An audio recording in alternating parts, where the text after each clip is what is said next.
رسول پاک صلی اللہ علیہ وسلم احساس والے نبی ہیں، اور احساس حضور نے امت کا کیا، احساس والی زندگی گزاری، ہر لمحہ محبوب پریشان رہے۔ یہ تھوڑا عرصہ پہلے ڈاکٹر ہارون صاحب مسلمان ہوئے ہیں، اور ابھی انہوں نے 2-3 کتابوں کا انگریزی میں ترجمہ کیا ہے، اور بھی کچھ کتابوں پہ وہ کام کر رہے ہیں۔ ہالینڈ کے رہنے والے ڈاکٹر صاحب ہیں۔ توجہ ہے میری بات پر آپ عزیزوں؟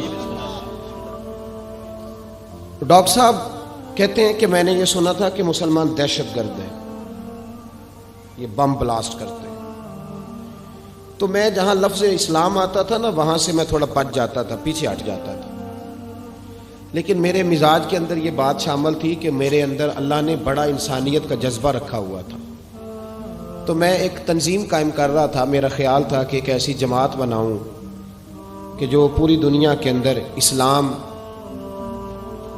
توجہ ہے میرے عزیزوں کی؟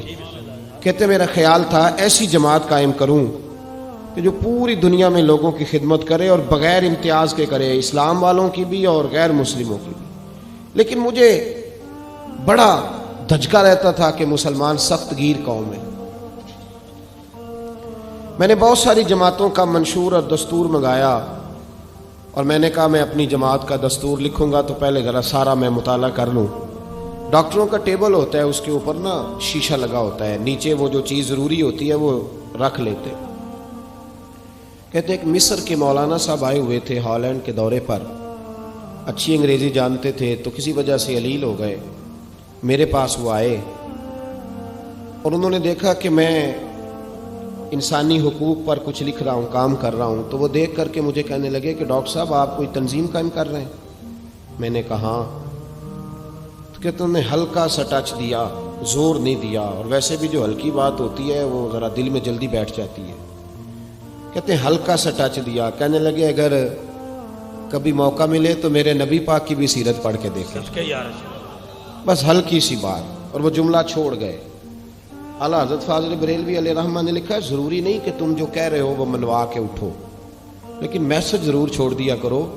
جب انسان کے ذہن میں بات ہوتی ہے یہاں سٹاک ہوتا ہے جب بات کا، تو جب وہ کام کرنے لگتا ہے تو ایک دفعہ وہ بات سامنے ضرور آتی ہے۔ کہہ دیا کرو۔ انہوں نے کہہ دیا کہ ڈاکٹر صاحب ایک دفعہ حضور کی سیرت بھی پڑھ لیں۔ کہتے ہیں میرے ذہن میں بات بیٹھ گئی، مصروف آدمی تھا، زیادہ تو نہیں میں مطالعہ کر سکتا تھا، لیکن میں ایک دن 10 منٹ گھر میں ملے تھے تو میں کمپیوٹر پہ بیٹھا، اور میں نے کہا کہ انگریزی میں جو کتابیں حضور سید عالم صلی اللہ علیہ وسلم کی سیرت کی ہیں ان کو ذرا دیکھتا ہوں۔ تو فرماتے ہیں کہ میں نے نیٹ پہ سرچ کیا، پہلی حدیث آئی اور میں کلمہ پڑھ کے مسلمان ہو گیا۔ حدیث کہاں ہے؟ سبل الہدی والرشاد میں بھی ہے، کنز العمال میں بھی ہے، مسند احمد میں بھی ہے، ابن اسحاق میں بھی ہے، ابن اشام میں بھی ہے، اور شاید سیرت کی تمام کتابوں میں آپ کو روایت مل جائے۔ نبی پاک صلی اللہ تعالی علیہ وسلم کی حدیث اور روایت کرتے ہیں حضرت سلمان فارسی رضی اللہ تعالیٰ عنہ، اور ساتھ ہیں سیدنا بلال حبشی رضی اللہ تعالیٰ عنہ۔ فرماتے ہیں ہم گھر سے نکلے، حضور نے فرمایا ذرا جلدی چلو ایک ضروری کام ہے۔ فرماتے ہیں بڑی تیزی کے ساتھ آج روٹین سے ہٹ کر محبوب نے تیز تیز قدم مبارک اٹھائے، تیز تیز، اور فرماتے ہیں ایک گلی ہم نے کراس کی، دوسری گلی میں جو پہنچے تو پھٹے پرانے کپڑے، سادی سی بی بی، اور حالت بتاتی تھی کہ بیچاری کسی غریب گھر کی ہے۔ وہ سڑک پہ کھڑی تھی اور رو رہی تھی۔ میرے کریم رسول نے فرمایا بلال اسے پوچھو کیا مسئلہ ہے، کیوں روتی ہے؟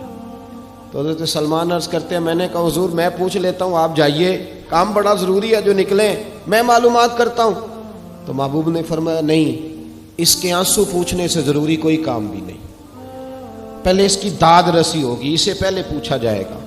روتے نہیں رہتے لوگ گھروں میں، لوگ گزر نہیں جاتے چپ کر کے؟ کتنے لوگ تڑپتے، کون احساس کرتا ہے؟ نبی پاک سید عالم صلی اللہ علیہ وسلم رکے اور اس خاتون سے پوچھا کیا بات ہے؟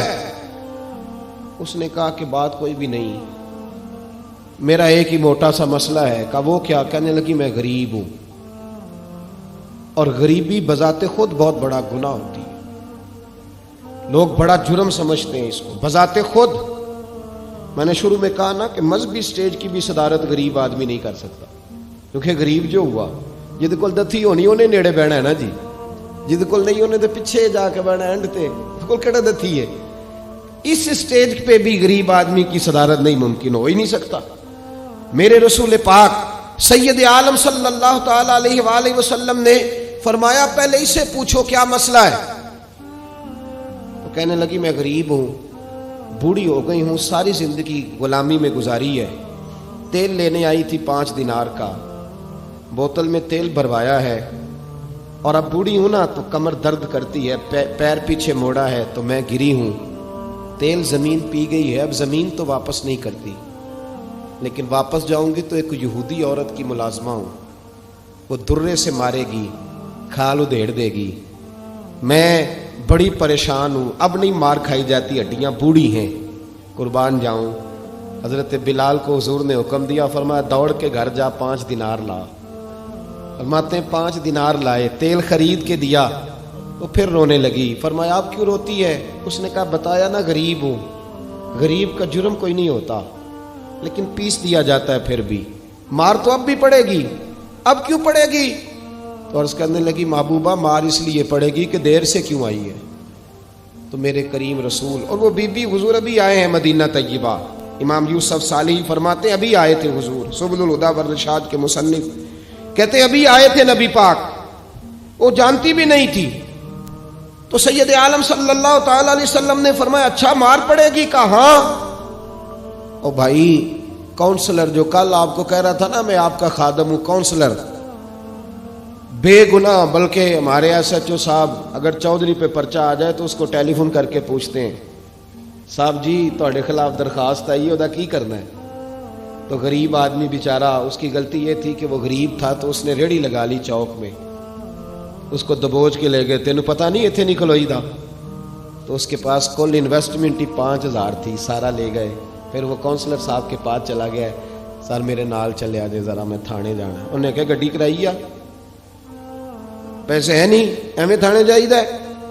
اب وہ گاڑی لایا ہے، پتہ نہیں کہاں سے لایا ہے، تھانے پہنچا ہے، اور یہ ہے ہمارا حال کہ وہ ایس ایچ او بھی بیٹھا ہے کرسی پہ اور کونسلر بھی کرسی پہ بیٹھا اور وہ غریب پیروں میں بیٹھا ہے اور ہاتھ باندھ کے کہہ رہا میری ریڑھی دے چھڈو، میریاں 4 تیاں نے تو میں شامی کھانا کھڑنا ہے۔ کدھر گیا امت کا وہ ذوق؟ ساری زندگی نعتیں سننے والوں بتاؤ تو صحیح نعت نے تاثیر کیا دی ہے روح کو؟ اگر ابھی بھی گھاڑی غریب کے پاس کھڑی نہیں ہوتی تو پھر کیا اثر ہوا ساری زندگی نعت سننے کا؟ میرے مصطفیٰ کریم سید عالم صلی اللہ تعالی علیہ وسلم نے فرمایا اس خاتون سے یہاں کونسلر ساتھ نہیں جاتا، کہتا ہے کر دیا ٹیلی فون، سویرے 9 بجے پہنچ جانا۔ پر کائنات کی سب سے معزز شخصیت حضرت سیدنا بلال حبشی رضی اللہ تعالیٰ عنہ فرماتے ہیں میرے نبی پاک نے فرمایا بی بی چل میں تیرے ساتھ چلتا ہوں، گویا اللہ کی ساری رحمتیں اس کے ساتھ ساتھ چلنے لگی۔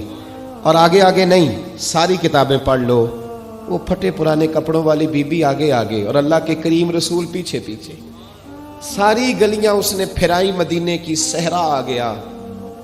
ایک دروازے پہ دستک دی، سے مالکن آئی، وہ بی بی بعد میں کہتی ہے میں بھی بڑی ڈاڈی تھی، طاقت ہی نہیں تھی میرے سامنے کو کھڑا ہو سکے، لیکن جب میں باہر نکلی تو میں نے نور کے حالے میں لپٹی ہوئی ایک عظیم ہستی کو دیکھا۔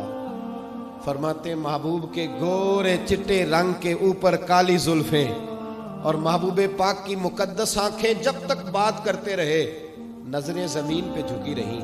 شرم و حیا والے رسول نے بڑے میٹھے، بڑے دھیمے، بڑے خوبصورت لہجے میں کہا، بریلی کے امام فرماتے ہیں نیچی نظروں کی شرم و حیا پہ درود، بڑے دھیمے لہجے میں فرمایا تیری نوکرانی ہے تیری؟ عورت کہتی ہے میں تو حضور کے جلووں میں محو ہو گئی کہ سادگی میں اتنا حسن میں نے دیکھا ہی نہیں، تیری نوکرانی ہے؟ کہا ہاں۔ تو میرے محبوب نے فرمایا بیچاری کی غلطی کوئی نہیں، اسے مارنا نا، اس سے تیل گر گیا تھا، نیا خریدتے دیر ہو گئی، رو رہی تھی تو میں سفارش کرنے آیا ہوں۔ وہ خاتون کہتی ہے کسی کی نہیں مانی تھی، پر محبوب کے جملوں میں تاثیر اتنی تھی، ککھ سواد نہیں مشری اندر، اساں کھنڈا می چکھ ڈٹھیاں، انہاں ساریاں شیواں نالوں گلاں سجن دیاں مٹھیاں۔ فرماتے ہیں نبی پاک صلی اللہ تعالی علیہ وآلہ وسلم نے فرمایا کچھ نہ کہنا. کہنے لگی نہیں کہتی، میرا وعدہ رہا، کچھ نہیں کہوں گی. اب میرے حبیب نے پھر نظر اٹھائی اور اس غریبنی کی طرف دیکھا اور فرمایا تو اگر کہے تو میں جاؤں، تو اگر کہے تو میں خود بھیک دیں، خود ہی کہے منگتے کا بھلا ہو، تو اگر کہے تو میں جاؤں. اس نے خراج پیش کیا تو چند آنسو گرائے. کہنے لگی محبوبہ جیسے بندہ نوازی. حضور نے رخ پھیرا. حضرت بلال کہتے میں پیچھے رہ گیا. میں پیچھے رہ گیا تو وہ دونوں بیبیاں دوڑ کے میرے پاس آئیں. کہنے لگی بتا تو صحیح ہے کون، یہ بتا تو صحیح کون تھے. تو حضرت بلال کہنے لگی تم نہیں جانتے. جناب بلال فرمانے لگے یہی تو ہیں جنہیں اللہ نے سچا رسول بنا کے بھیجا ہے. بیبیاں دوڑ کے آئی. کہنے لگی محبوبہ دروازے تک آئے ہو تو خالی تو نہ لوٹاؤ، مہربانی فرماؤ ہمیں بھی کلمہ پڑھا دو. ڈاکٹر ہارون کہتے ہیں وہ بیبیاں وہاں کلمہ پڑھ رہی تھی اور میں حدیث پڑھ کے کلمہ پڑھ رہا تھا. بھائی